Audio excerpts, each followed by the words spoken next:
हरे नमः. पुंडलिकवरदे हर विठ्ठल. श्री ज्ञानदेव तुकाराम पंढरीनाथ महाराज की जय.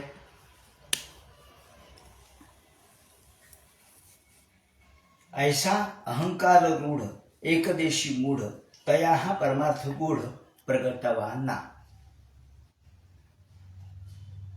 कर्म सिद्धांताच्या संदर्भात 3ऱ्या अध्यायामध्ये माऊली कृष्णार्जुन संवादातून धर्म आणि स्वकर्म या अनुषंगानं चिंतन मांडताना म्हणतात, हे अर्जुना,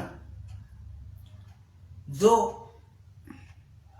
साधारण धर्म पाळण्यासाठी सुद्धा सक्षम नाहीये, अक्षम आहे, सामर्थ्यहीन आहे, त्याला आपण नैष्कर्म्य सांगू नये. त्याला कर्मच करण्याची प्रवृत्ती त्याला सांगावी, त्याला कर्माचंच प्रतिपादन करावं. कशामुळे? ज्याप्रमाणे एखादा लहान मुलगा अगदी आईच्या मांडीवर बसून तो दुग्धप्राशन करतोय, ते देखील त्याला पचायला अवघड आहे. पण अशा बालकाला आपण पंचपक्वान्नाचं जेवण देऊ शकत नाही, कारण त्याला ते पचणार नाही. त्याप्रमाणे ते म्हणतात, ग्रा सायाशे स्तन्य सेवी ते पक्वान्ने केवी जेवी, म्हणून बाळका जशी नेदावी धनुर्धरा. बालकाला जे पचेल, जे त्याच्या पोटाला शक्य होईल, त्याच्या क्षमतेनुसारच त्याला अन्न दिलं पाहिजे. त्याप्रमाणे सामान्य माणसाला पेलवेल असा धर्म सांगितला पाहिजे. आणि तो स्वधर्म हा फार महत्वाचा आहे. कर्मी जाया अयोग्यता. ज्याला कर्म करणंच अशक्य आहे किंवा कर्म करण्यासाठी तो अयोग्य आहे, कर्म ही पहिली पायरी आहे, पण पहिल्या पायरीमध्येच तो उडी मारू शकत नसेल किंवा चढू शकत नसेल, तर त्याला आपण ढांग टाकणं कसं सांगणार? म्हणून स्वधा आणि स्वाहा असे 2 शब्द या ठिकाणी मुद्दाम वापरले पाहिजेत. स्वधा म्हणजे काय? स्वधा म्हणजे स्वतःला धारण करण्याची क्षमता. स्वतःला धारण करण्याची क्षमता.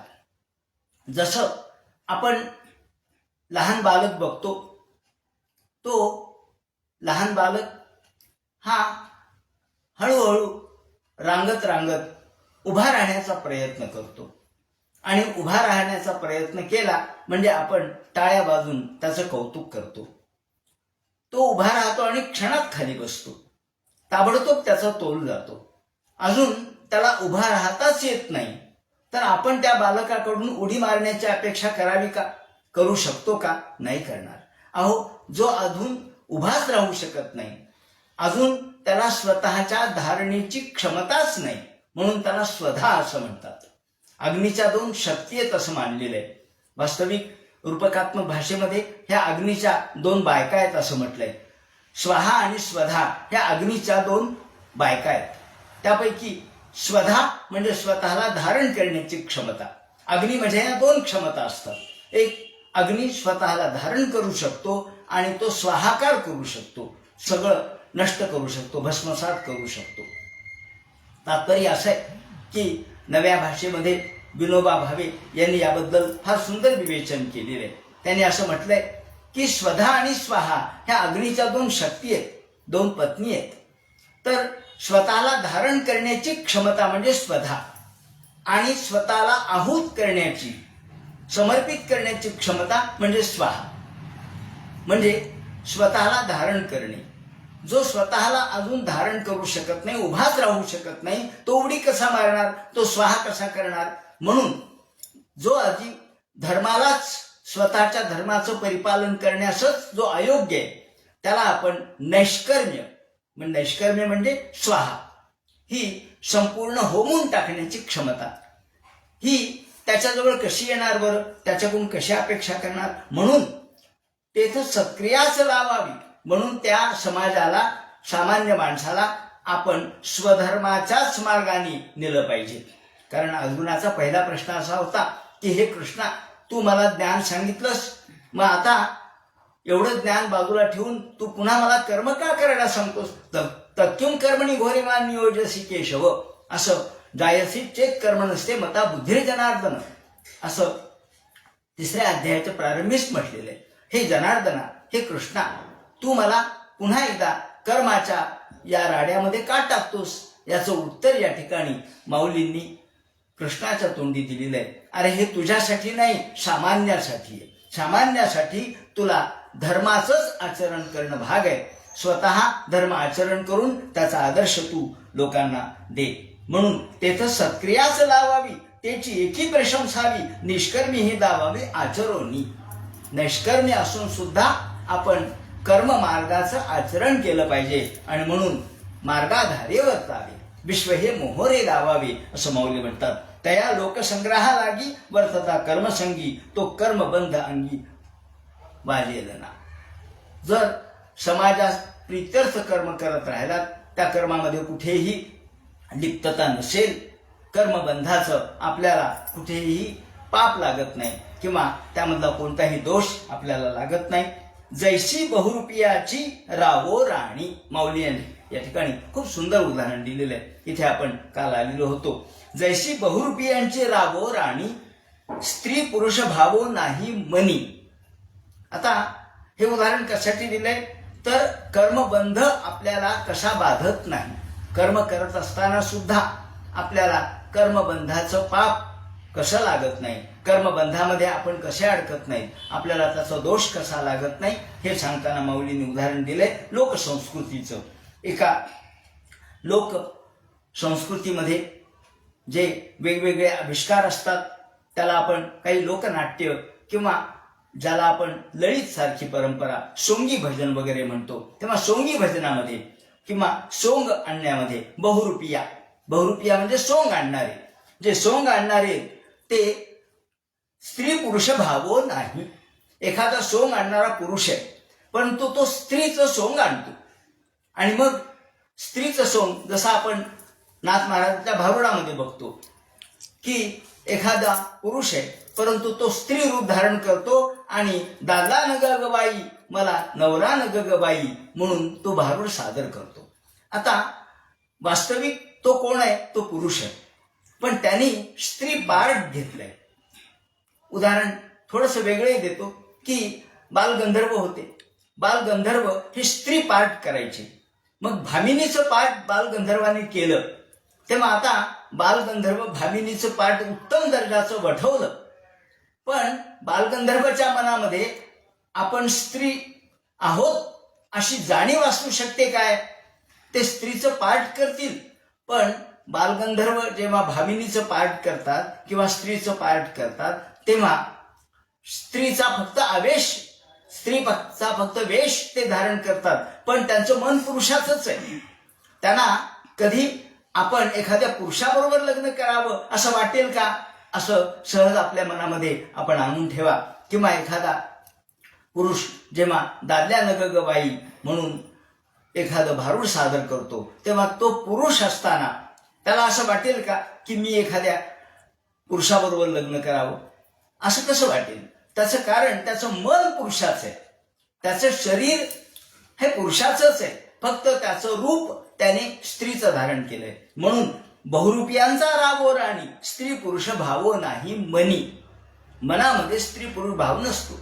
एखादी स्त्री आहे, ती पुरुषाचं रूप धारण करते, पुरुषाचं पार्ट करते, म्हणून त्या स्त्रीला पुरुषाचं पार्ट केलं म्हणून एखाद्या स्त्री बरोबर लग्न करावं असं वाटेल का, नाही वाटणार. कारण स्त्री आणि पुरुष असा भाव त्यांच्या अंतःकरणामधला मूळ जो भाव आहे, स्त्रीत्व आहे आणि पुरुषत्व आहे, ते पुसू शकत नाही. त्याप्रमाणे त्यांच्या अंतःकरणामध्ये स्त्री पुरुष भावाचा संबंध येऊ शकत नाही. स्त्री असून तिला पुरुष पती आपण करावा अशा पद्धतीचा विचार तिच्या मनात येऊ शकतो, पण स्त्री असून पुरुषाचं पार्ट केलं तर स्त्री बरोबर विवाह करावा असं वाटणार नाही. किंवा बालगंधर्वालाही पुरुष असून आपण एखाद्या पुरुषाबरोबर लग्न करावं असं वाटणार नाही, जरी भामिनीचं पार्ट केलं तरी. म्हणून जैसी बहुरूपियांचा रावो राणी, जसा बहुरूपिया वेगवेगळे रूप धारण करतो, तो कधी स्त्री होतो, कधी पुरुष होतो, कधी आणखी वेगळं रूप, वेगवेगळ्या प्रकारचं ज्याला नाथांच्या किंवा दासोपंतांच्या भारुडामध्ये आपल्याला हे वेगवेगळे रूप दिसतात. त्यामध्ये प्रामुख्याने वेगवेगळ्या रूपांच्या मध्ये काही ज्याला नपुसकांच्या संदर्भात सुद्धा काही पद किंवा अभंग आपल्याला दिसतात. तेव्हा हे सगळं ज्या पद्धतीने त्यांनी व्यक्त केलेलं आहे आणि हे करत असताना स्त्री पुरुष भाव त्यांच्या मनामध्ये नाहीये. परी लोक संपादनी तैसीच करीती, पण लोक संपादनी लोकांच्या साठी त्यांनी तशा प्रकारचं रूप धारण केलेलं असतं आणि स्त्री म्हणूनच ते लोकांच्या समोर येतात किंवा पुरुष म्हणूनच एखादी स्त्री त्यांच्या समोर येते. आणि भंड एखादा किंवा एखादे वेगवेगळ्या प्रकारचे जे गुंड आहेत, भुरगुंड आहेत, वेगवेगळ्या प्रकारचा समाज आहे, तो सगळा समाजचं रूप जरी त्यांनी केलं, मग तो कधी ब्राह्मण होईल, कधी एखादा जागल्या होईल, कधी एखादा महार होईल, कधी एखादा बहुरूपिया होईल. बहुरूपिया वेगवेगळे रूप धारण करतात, पण त्यांच्या अंतःकरणामध्ये तो भाव असू शकत नाही, फक्त रूप मात्र ते असतं. त्याप्रमाणे माऊली म्हणतात की कर्म जरी आपण आचरण केलं तरी कर्माचा दोष आपल्याला लागत नाही, कारण आपण त्या कर्मापासून अलिप्त असतो. हा अर्थ या ठिकाणी स्त्री पुरुषत्वाच्या संकेतापासून संबंधापासून जसा तो एखादा नट अलिप्त असतो, तो फक्त पार्ट करतो, तो फक्त रूप धारण करतो, तो त्याच्याशी तल्लीन असूच शकत नाही. त्याप्रमाणे प्रकृते क्रियमाणाने गुणे कर्माने सर्वशः यावर व्याख्यान करताना ते म्हणतात की म्हणून अहंकारारूढ एक देशी मूढ तया परमार्थ गूढ प्रगटवाना, जो यातला अज्ञानी आहे त्याला मात्र हे सांगू नये, कारण हा धर्माचं तत्व कर्माचं तत्व अत्यंत सूक्ष्म आहे. धर्मस्य तत्व निहितम गुहायाम असं म्हटलंय. याप्रमाणे अत्यंत गूढ असलेल्या या तत्वासंबंधी ते म्हणतात. पुन्हा दुसरं उदाहरण दिले त्यांनी, म्हणून शरीर जरी होती तरी कर्मबंधा ना कळती, जैसा का भूत चेष्टा बसती घेपवे ना. सूर्य हा सगळ्यांचा साक्षी आहे, परंतु सूर्य कशामध्येही लिप्त नाही, तो सगळ्यांचा साक्षी आहे. सत्कर्माचाही साक्षी आहे आणि दुष्कर्माचाही साक्षी आहे, परंतु तो साक्षी आहे म्हणून तो त्याला जबाबदार आपण धरू शकत नाही.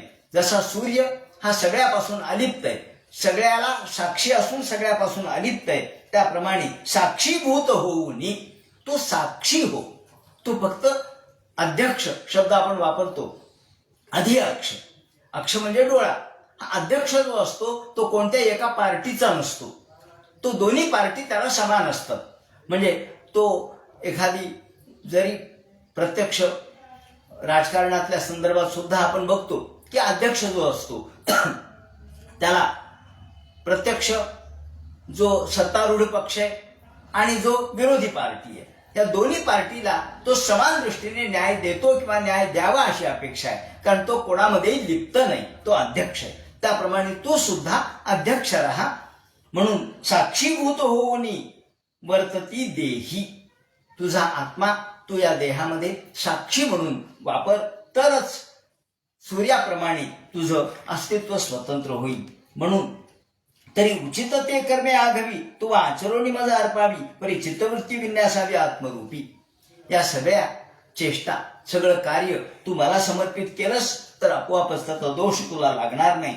आणि म्हणून हे अर्जुना, आता ताबडतोब काहीही न विचार करता आता कोदंड घेऊन हाती.